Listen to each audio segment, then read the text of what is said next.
Acara kebaktian Malam Pasion yang ketiga HKBP Resort Helvetia, Kamis 9 April 2020. Tema: seorang hamba tidaklah lebih tinggi daripada tuannya. Salam Pasion untuk kita semua. Salam. Kita yang dikasihi Tuhan, hari ini untuk hari yang ketiga, ibadah Pasion ini kita lakukan untuk mengenang penderitaan Yesus, Via Dolorosa, kesengsaraan Yesus untuk keselamatan kita. Betapapun kita saat ini, kita juga dalam situasi yang terjaga-jaga, namun kita patut bersyukur. Kita masih dapat beribadah, walaupun dengan cara seperti sekarang ini. Salam, kasih Tuhan tidak pernah henti-hentinya bagi setiap orang yang selalu setia dan senantiasa berharap akan kasih setianya. Mari kita memasuki ibadah ini dengan penghayatan yang teguh bahwa Tuhanlah yang setia memelihara kehidupan kita. Maka mari kita memuji nama Tuhan dalam kerendahan hati. Mari kita puji dan muliakan namanya. Kita bernyanyi, puji Jehovah ale tondiku.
Di dalam nama Allah Bapa dan nama anaknya Tuhan Yesus Kristus dan nama Roh Kudus. Amin. Karena Kristus pun telah menderita untuk kamu dan meninggalkan teladan bagimu, supaya kamu mengikuti jejaknya. Dia tidak berbuat dosa dan tipu tidak ada dalam mulutnya. Ketika ia dicaci maki, ia tidak membalas dengan mencaci maki. Ketika ia menderita, ia tidak mengancam, tetapi ia menyerahkannya kepada Dia. yang menghakimi dengan adil. Marilah kita berdoa. Ya Tuhan Allah, Bapa yang di sorga dan yang maha kasih, kami bersyukur kepadamu dengan segenap hati kami, karena Engkau telah menyerahkan anakmu yang tunggal dan yang telah mati menggantikan kami, supaya tidak seorang pun binasa, tetapi supaya kami menerima kehidupan yang kekal. Tiliklah kami, ya Bapa, di dalam anakmu Yesus Kristus, yang menjadi kekudusan dan kebenaran kami. Ampunilah seluruh dosa kami, karena pengorbanan Yesus Kristus, Tuhan kami. Sedengkanlah telingamu terhadap doa-doa kami, dan kasihanilah kami di dalam anakmu, Yesus Kristus, Tuhan kami. Amin. Kita kembali bernyanyi dari buku ND nomor 690, Hibul Rohaku.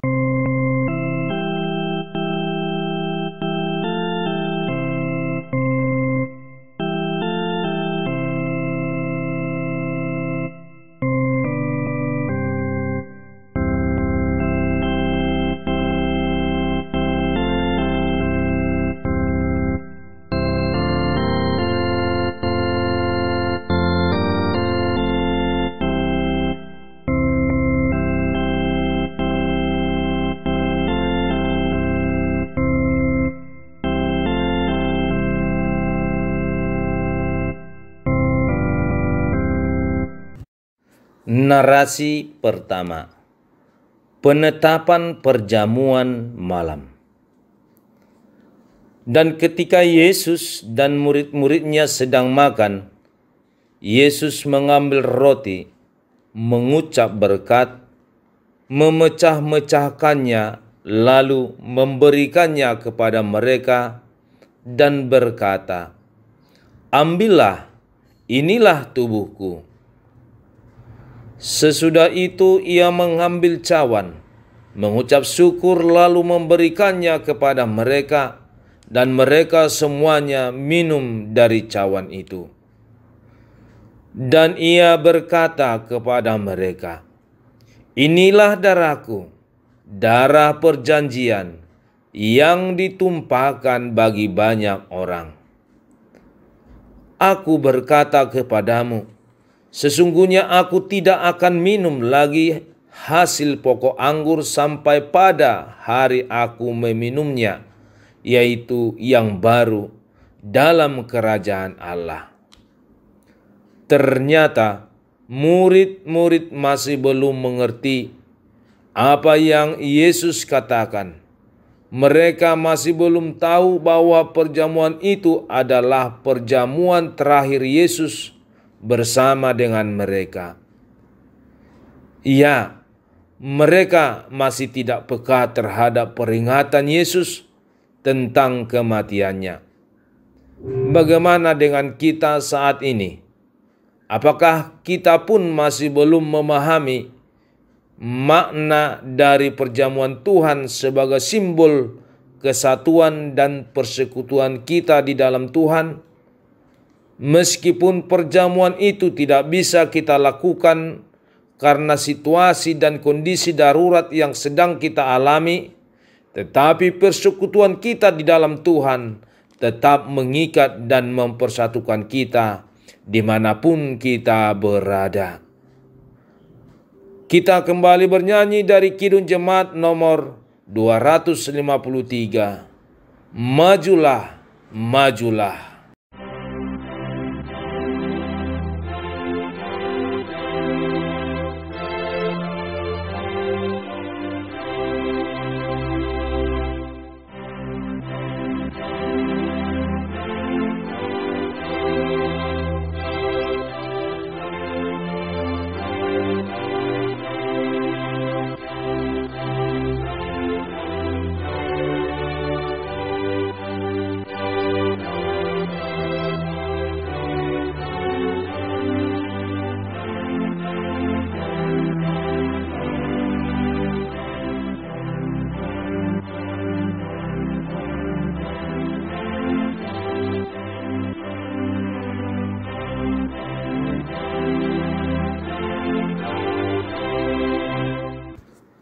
Narasi yang kedua, Petrus menyangkal Yesus.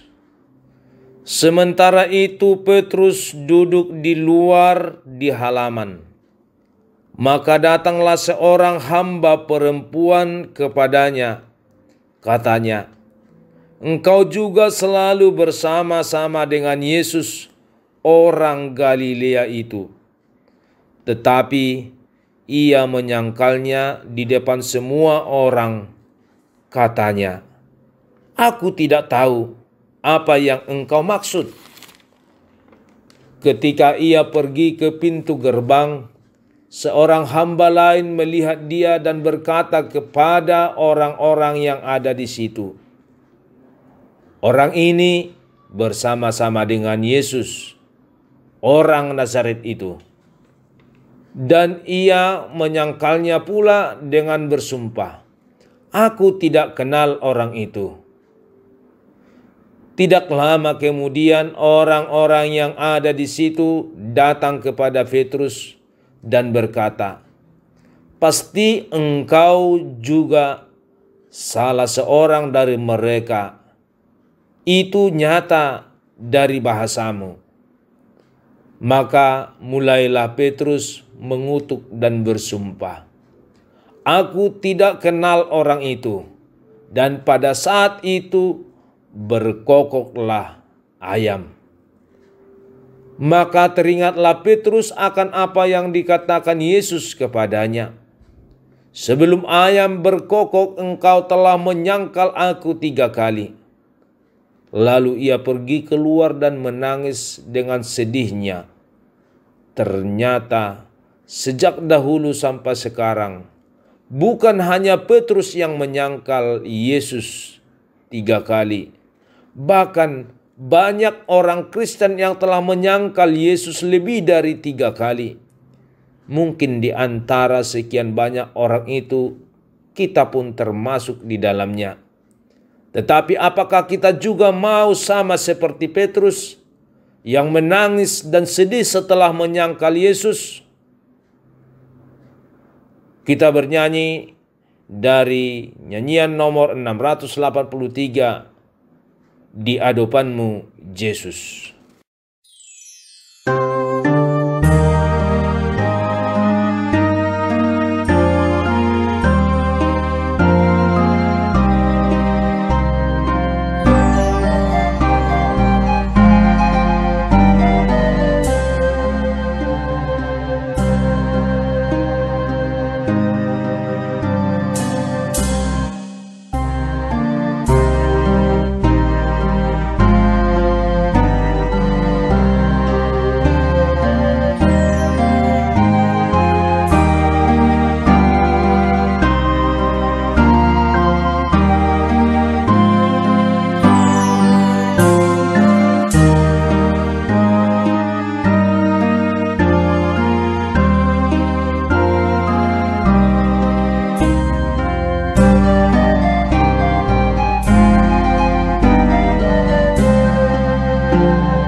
Narasi yang ketiga, Pilatus yang tidak berdaya.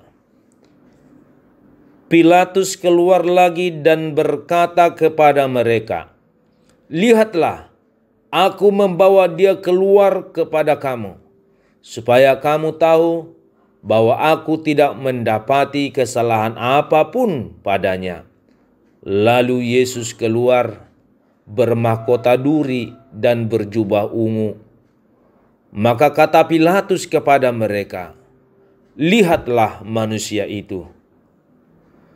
Ketika imam-imam kepala dan penjaga-penjaga itu melihat dia, berteriaklah mereka, "Salibkan dia, salibkan dia," kata Pilatus kepada mereka.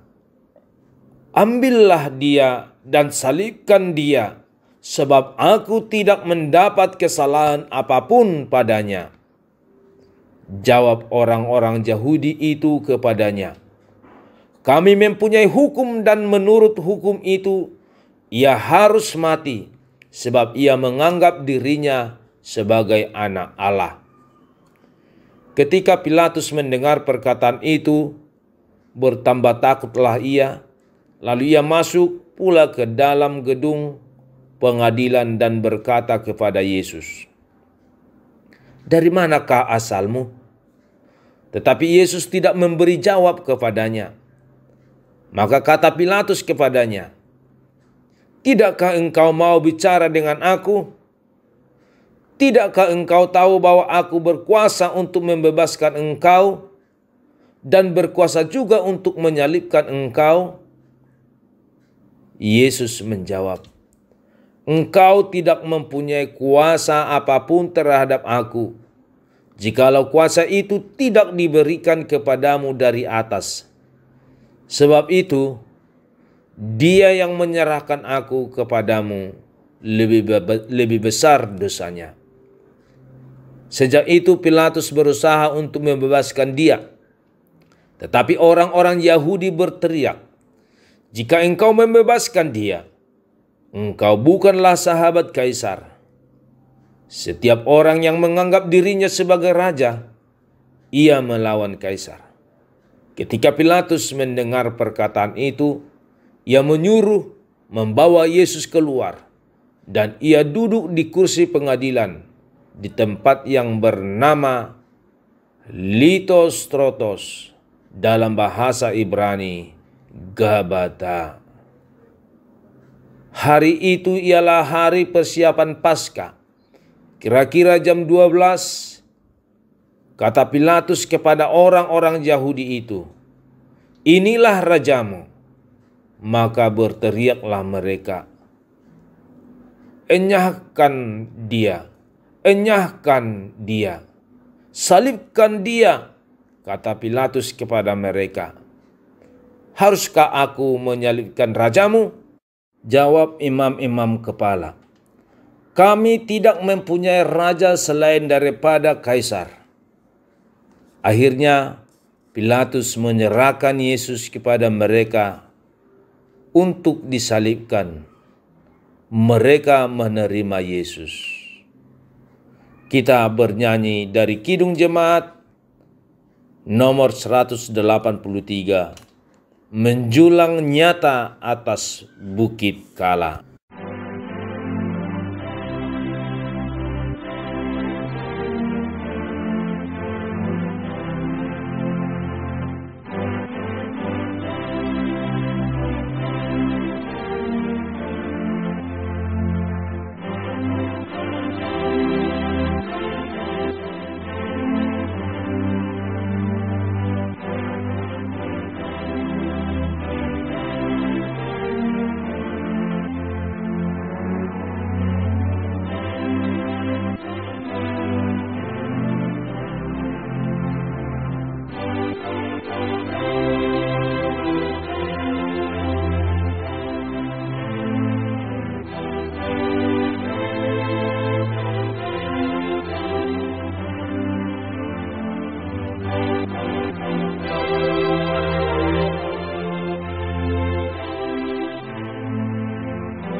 Kasih karunia dan damai sejahtera yang dari Allah Bapa dan dari Anaknya Kristus Yesus Tuhan kita.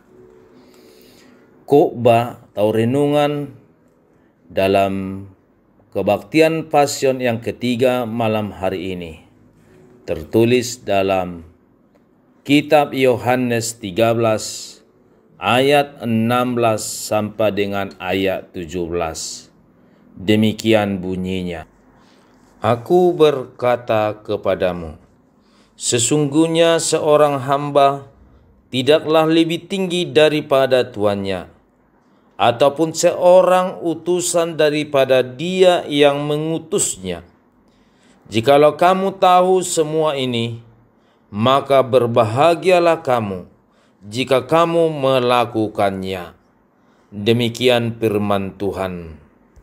Saudara yang dikasihi Tuhan kita Yesus Kristus, seorang bapak teolog, William Barclay, mengatakan, tidak ada orang yang lebih dekat dengan sesamanya daripada orang yang hidup dekat dengan Allah. Artinya orang yang dekat dengan Allah pasti dekat dengan sesamanya. Benarkah? Kenapa? Karena dengan kenyataannya banyak orang Kristen mau dekat dengan kehidupan Kristus hanya dalam hal-hal yang membuat hidupnya dalam zona aman atau hal-hal yang menyenangkan hatinya. Tetapi jika hal-hal yang berbeda dengan kemauannya atau membuat dia terancam dalam kehidupannya, dia tidak peduli siapapun orangnya. Apa yang membuat demikian? Harga diri. Apalagi jika sampai orang lain tidak lagi menghargai kita. Sejujurnya kita membutuhkan pengakuan dan penghargaan. Oleh karena itu, dalam teori psikologi dikatakan bahwa setiap orang butuh yang namanya aktualisasi diri. Aktualisasi diri berkaitan dengan harga diri. Tetapi di balik keinginan itu, tersimpan sebuah ketakutan, yaitu apa jadinya jika aku tidak dihargai? Apa jadinya jika orang lain tidak mengakui keberadaanku?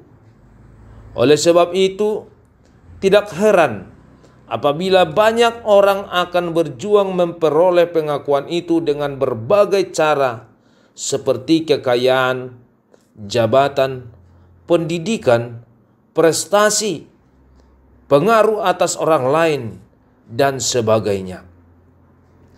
Yesus memutarbalikkan konsep para murid dan juga diri kita semua tentang harga diri dan kebesaran. Melalui pembasuhan kaki Yesus ingin meneguhkan perkataannya dalam Matius 20 ayat 26 hingga 28. Barang siapa ingin menjadi besar di antara kamu, hendaklah ia menjadi pelayanmu. Dan barang siapa ingin menjadi terkemuka di antara kamu, hendaklah ia menjadi hambamu. Anak manusia datang bukan untuk dilayani, melainkan untuk melayani dan untuk memberikan nyawanya menjadi tebusan bagi banyak orang. Reaksi Petrus yang merasa jengah atau tidak pantas dibasuh kakinya oleh sang guru memperlihatkan pekerjaan itu adalah sebuah pekerjaan yang rendah. Pekerjaan yang hanya pantas dilakukan oleh seorang budak. Tidak pernah ada dalam tradisi manapun seorang guru membasuh kaki para muridnya. Yang ada adalah murid membasuh kaki sang guru. Jadi, apa yang Yesus lakukan adalah sebuah peristiwa yang mengejutkan, mencengangkan, dan dramatis karena belum pernah ada yang melakukan sebelumnya. Bagi Yesus, harga diri dan kebesaran seseorang lebih terkait erat pada kemampuannya bersikap rendah hati di hadapan Tuhan dan sesamanya. Aktualisasi diri terjadi ketika kita mampu melayani dengan sungguh-sungguh tanpa diembel-embeli ambisi untuk mengejar prestise atau harga diri.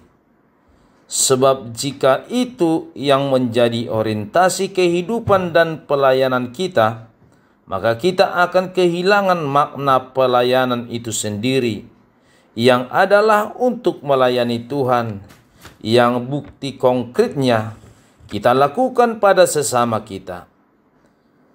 Kemuliaan bukan hak kita, tetapi itu adalah hak Tuhan.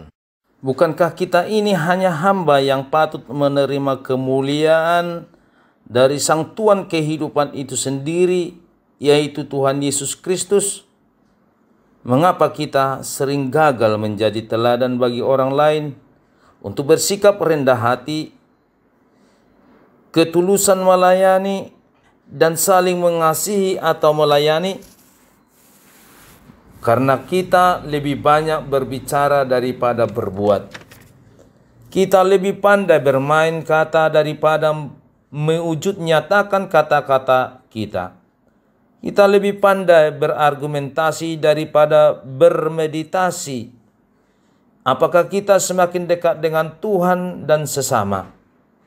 Umumnya kita merasa cukup berhasil dalam memberikan nasihat dan pengajaran, tetapi sering gagal dalam menjadi teladan yang sebenarnya. Saudara yang dikasihi Tuhan kita Yesus Kristus, jika nas ini kita hubungkan dengan situasi yang terjadi sekarang ini, menanggapi pandemi COVID-19 di tengah bangsa kita ini, tidak sedikit orang yang memberi tanggapan, bahkan banyak orang yang membuat opini-opini yang baru tentang COVID-19 ini, sehingga tidak sedikit orang semakin bingung dan semakin takut. Mempersalahkan para pembuat kebijakan di negara ini, bukan berpikir untuk mencari solusi, tetapi justru memperkeruh situasi. Kenapa demikian? Banyak orang merasa lebih hebat, pintar, bijak, pantas, mampu, dan lain-lain. Semua itu menjadi sia-sia.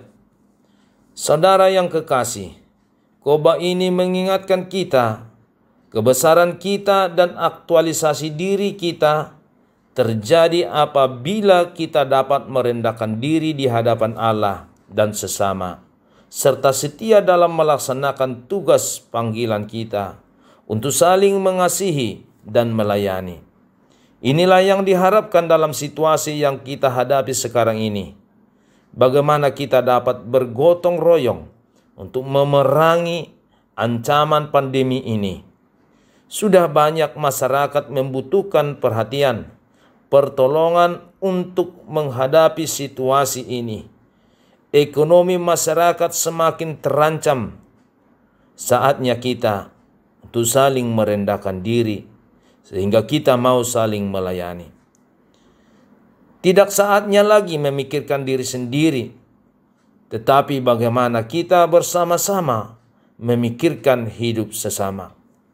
Melalui firman Tuhan yang kita sudah dengarkan ini, maukah kita semakin diubah dan dibaharui oleh Tuhan menjadi pribadi yang peduli, mengasihi, dan melayani sesama dengan kerendahan hati?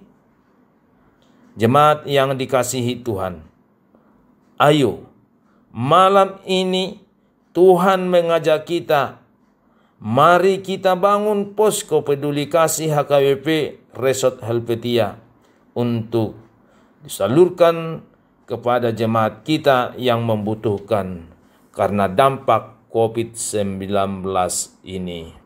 Amin. Kita berdoa. Bapa Surgawi, Bapa yang kami puji di dalam nama anak-Mu Tuhan Yesus Kristus, Juru Selamat kami yang hidup.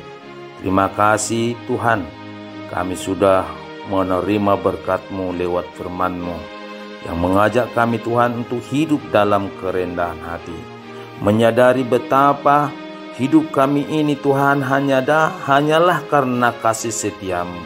Biarlah kami Tuhan menjadi orang-orang yang berlaku penuh dengan kasih kepada sesama kami, penuh dengan kepedulian, berbagi berkat, berbagi kasih yang sudah kami terima buat saudara-saudara kami yang membutuhkan, khususnya karena akibat daripada pandemi COVID-19 ini. Terima kasih Tuhan, terpujilah Engkau. Di dalam nama anakmu Tuhan Yesus Kristus, Juru Selamat kami yang hidup.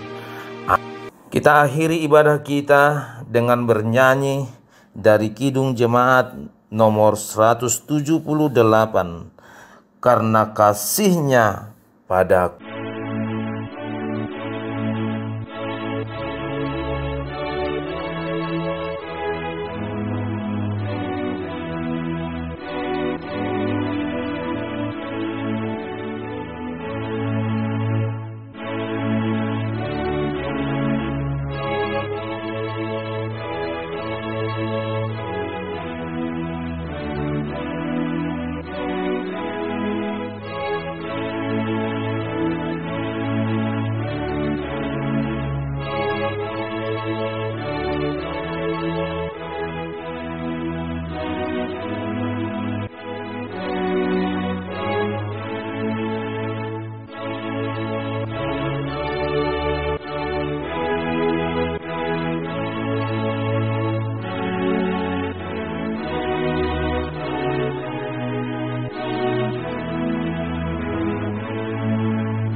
Mari kita sama-sama mengucapkan doa Bapa kami. Bapa kami yang di sorga, dikuduskanlah namamu, datanglah kerajaanmu, jadilah kehendakmu di bumi seperti di sorga. Berikanlah kami pada hari ini makanan kami yang secukupnya, dan ampunilah kami akan kesalahan kami, seperti kami juga telah mengampuni orang yang bersalah kepada kami. Dan janganlah membawa kami ke dalam pencobaan, tetapi lepaskanlah kami daripada yang jahat, karena Engkau yang punya kerajaan dan kekuasaan dan kemuliaan sampai selama-lamanya. Amin. Anugerah dari Tuhan kita Yesus Kristus, kasih setia Allah Bapa, dan persekutuan Roh Kudus yang menyertai saudara sekalian. Amin. Dalam nama anakmu Tuhan Yesus Kristus kami berdoa dan mengucap syukur. Amin.